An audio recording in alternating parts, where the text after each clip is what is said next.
Shabbat Shalom. Good morning, YouTube. Today we are again reading out of the Bible. I am using a translation called the Scriptures. If you would like to read along with this version and you don't have one, there is a link in the description for an online version.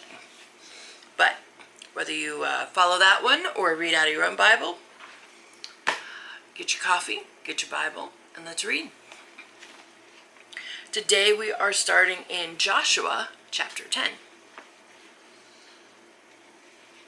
And it came to be when Adoni-Sedek, sovereign of Jerusalem, heard that Yehoshua had captured Ai and had put it under the ban, that he had done to Ai and its sovereign as he had done to Jericho and to its sovereign, and that the inhabitants of Gibeon had made peace with Israel and were in their midst, that they feared greatly, because Gibeon was a great city, as one of the royal cities, and because it was greater than Ai, and all its men were mighty. And Adoni-Sedek, sovereign of Jerusalem, sent to Hoham, sovereign of Hebron, and to Piram, sovereign of Yarmouth, and to Uphiah, sovereign of Lachish, and to Debir, sovereign of Eglon, saying, Come up to me and help me, and let us strike Gibeon, for it has made peace with Yehoshua and with the children of Israel. So the five sovereigns of the Amorites, the sovereigns of Jerusalem, the sovereign of Hebron, the sovereign of Yarmouth, the sovereign of Lachish, the sovereign of Eglon, gathered together and went up, they and all their armies, and camped before Gibeon and fought against it. And the men of Gibeon sent to Yehoshua at the camp of Gilgal, saying, Do not withdraw your hand from your servants. Come up to us quickly and save us and help us, for all the sovereigns of the Amorites who dwell in the mountains have assembled against us. And Yehoshua went up from Gilgal, he and all the soldiers with him, and all the mighty brave men. And Yahweh said to Yehoshua, Do not fear them, for I have given them into your hand. Not one of them does stand before you. So then Yehoshua came upon them suddenly, having gone up all night from Gilgal. And Yahweh threw them into confusion before Israel, and they struck them with a great slaughter at Gibeon, and pursued them along the way that goes to Baalath-horon, and struck them as far as Azekah and Makkedah. And it came to be as they fled before Israel, and were on the desert of Baalath-horon, that Yahweh threw down large hailstones from the heavens on them as far as Azekah, and they died. There were more who died from the hailstones than those whom the sons of Israel had killed with the sword. Then Yehoshua spoke to Yahweh in the day when Yahweh gave Amorites over to the children of Israel. And he said before the eyes of Israel, Sun, stand still over Gibeon, and moon in the valley of Ajalon. So the sun stood still, and the moon stopped, till the nation avenged itself upon their enemies. Is this not written in the book of Yashar? Thus the sun stopped in the midst of the heavens, and did not hasten to go down for an entire day. And there has been no day like that, before it or after it, that Yahweh listened to the voice of a man, because Yahweh fought for Israel. So Yehoshua returned, and all Israel with him, to the camp of Gilgal. Now these five sovereigns had fled and hidden themselves in a cave at Makkedah. And it was reported to Yehoshua, saying, The five sovereigns have been found hidden in the cave at Makkedah. And Yehoshua said, Roll large stones against the mouth of the cave, and set men by it to guard them. And you do not stand still, but pursue your enemies, and you shall smite them in the rear. Do not allow them to enter their cities, for Yahweh your Elohim has given them into your hand. And it came to be, when Yehoshua and the children of Israel had ended striking them with a very great slaughter till they had finished, but those who escaped went into the walled cities, that all the people returned to the camp to Yehoshua at Makkedah in peace. No one moved his tongue against any of the sons of Israel. Then Yehoshua said, Open the mouth of the cave, and bring out those five sovereigns to me from the cave. And they did so, and brought those five sovereigns to him from the cave, the sovereign of Jerusalem, the sovereign of Hebron, the sovereign of Yarmouth, the sovereign of Lachish, the sovereign of Eglon. And it came to be, when they brought out those sovereigns to Yehoshua, that Yehoshua called for all the men of Israel, and said to the chiefs of the men of battle who went with him, "Come near, put your feet on the necks of these sovereigns." And they drew near and put their feet on their necks. Then Yehoshua said to them, "Do not be afraid, nor be discouraged. Be strong and courageous, for this is what Yahweh is going to do to all your enemies whom you are fighting."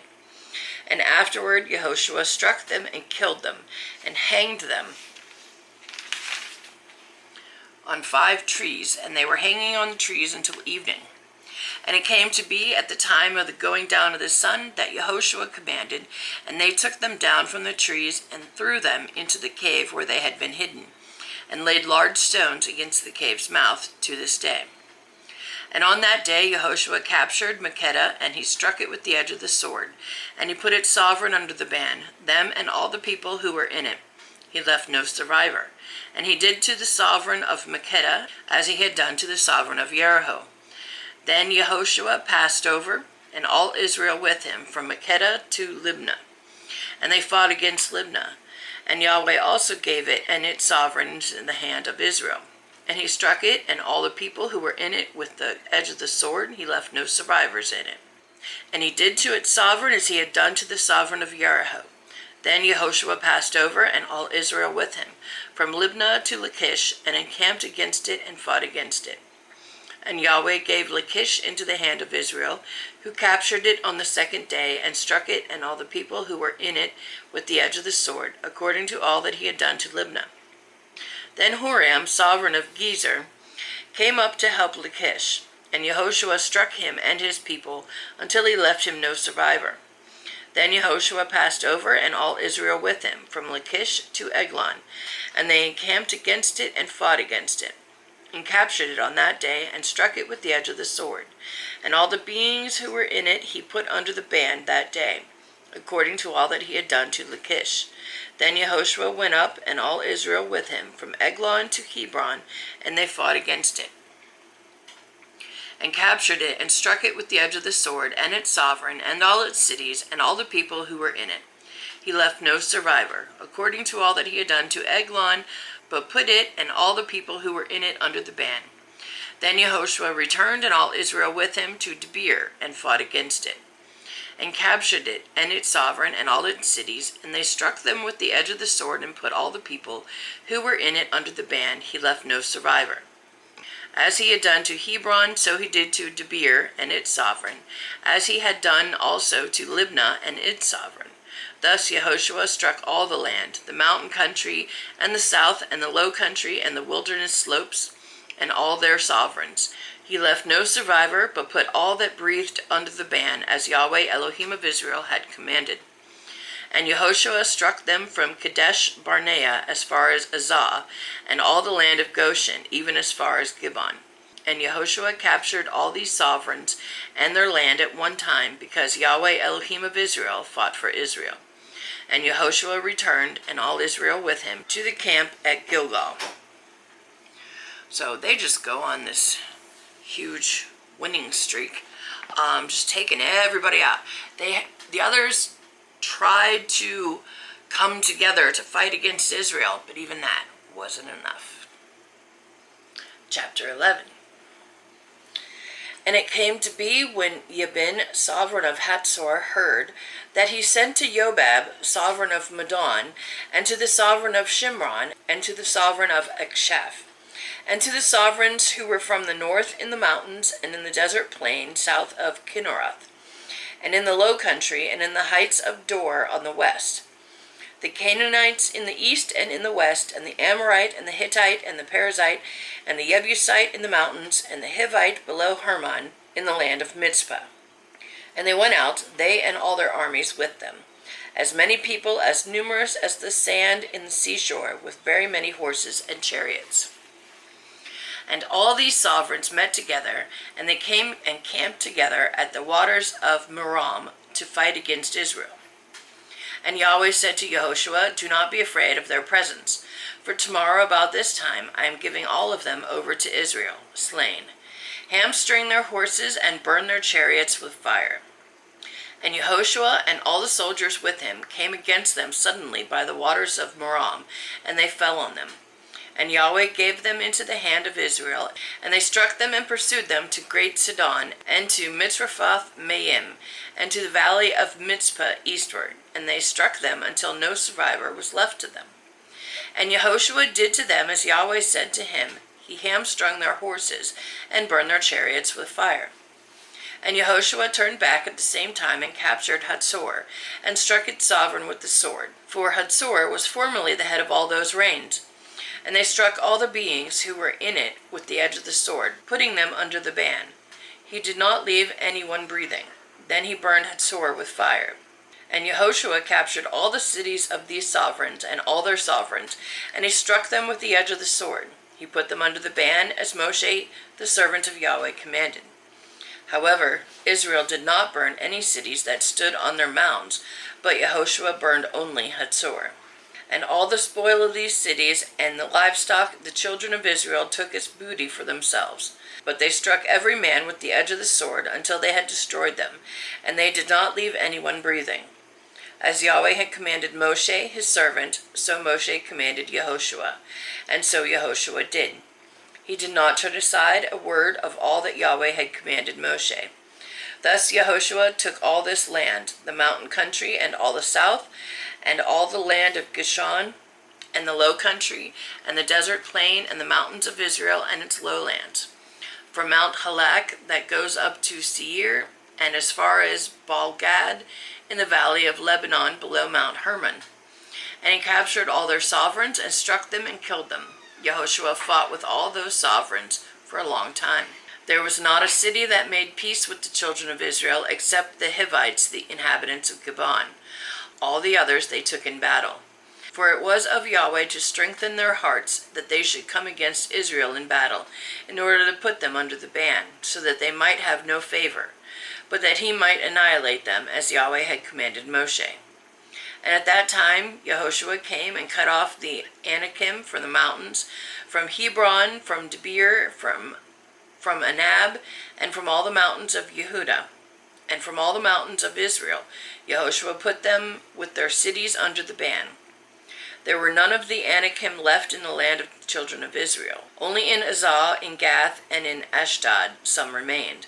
Thus Yehoshua took the entire land, according to all that Yahweh had said to Moshe. And Yehoshua gave it as an inheritance to Israel, according to their divisions by their tribes, and the land rested from fighting. So, more victories. They finished taking all the land just as the Father had commanded, and now it's time to divide it up. Chapter 12. And these are the sovereigns of the land whom the children of Israel struck, and whose land they possessed beyond the Jordan toward the sun rising, from the Wadi Arnon to Mount Hermon, and all the desert plain eastward. Sihon, sovereign of the Amorites, who dwelt in Heshbon, ruling from Aroer, which is on the bank of the Wadi Arnon, from the middle of the wadi, and half Gilead, even as far as the Wadi Yabok, the border of the children of Ammon, and the desert plain from the sea of Kinneroth eastward, as far as the sea of the Arabah, the salt sea, the way to Beeth Yeshimoth, and southward below the slopes of Pisgah, and the border of Og, the sovereign of Bashan, who was the remnant of the Rephaites, who dwelt at Ashtaroth and at Edrei, and ruled at Mount Hermon, and in Salcah, and in all Bashan, as far as the borders of the Geshurites and the Maccathites, and the half of Gilead, as far as the border of Sihon, sovereign of Heshbon. Moshe, the servant of Yahweh, and the children of Israel had stricken them, and Moshe, the servant of Yahweh, had given it as a possession to the Reubenites, and to the Gadites, and half of the tribe of Manasseh. And these are the sovereigns of the land which Yehoshua and the children of Israel struck beyond the Jordan, on the west from Baal-gad in the valley of Lebanon, as far as Mount Halak, that goes up to Seir, which Yehoshua gave to the tribes of Israel as a possession according to their divisions. In the mountain country, and in the low country, and in the desert plain, and in the slopes, and in the wilderness, and in the south, the Hittites, the Amorites, the Canaanites, the Perizzites, the Hivites, and the Jebusites. The sovereign of Jericho, 1. The sovereign of Ai, which is beside Beth El, 1. the sovereign of Jerusalem, 1. The sovereign of Hebron, 1. The sovereign of Yarmouth, 1. The sovereign of Lachish, 1. The sovereign of Eglon, 1. The sovereign of Gezer, 1. The sovereign of Debir, 1. The sovereign of Gadir, 1. The sovereign of Hormah, 1. The sovereign of Arad, 1. The sovereign of Libnah, 1. The sovereign of Adullam, 1. The sovereign of Makkedah, 1. The sovereign of Beth El, 1. The sovereign of Tappuah, 1. The sovereign of Hephir, 1. The sovereign of Aphek, 1. The sovereign of Sharon, 1. The sovereign of Madon, 1. The sovereign of Hatzor, 1. The sovereign of Shimron, Miron, 1. The sovereign of Akshaph, 1. The sovereign of Tanakh, 1. The sovereign of Megiddo, 1. The sovereign of Kadesh, 1. The sovereign of Yokneam in Carmel, 1. The sovereign of Dor in the heights of Dor, 1. The sovereign of the nations of Gilgal, 1. The sovereign of Tirzah, 1. 31 sovereigns in all. That is a lot of people and rulers conquered. And that is the end of the reading for today. Thanks for coming along with me. I hope you join us again next Saturday, and may the Father bless you. Shalom.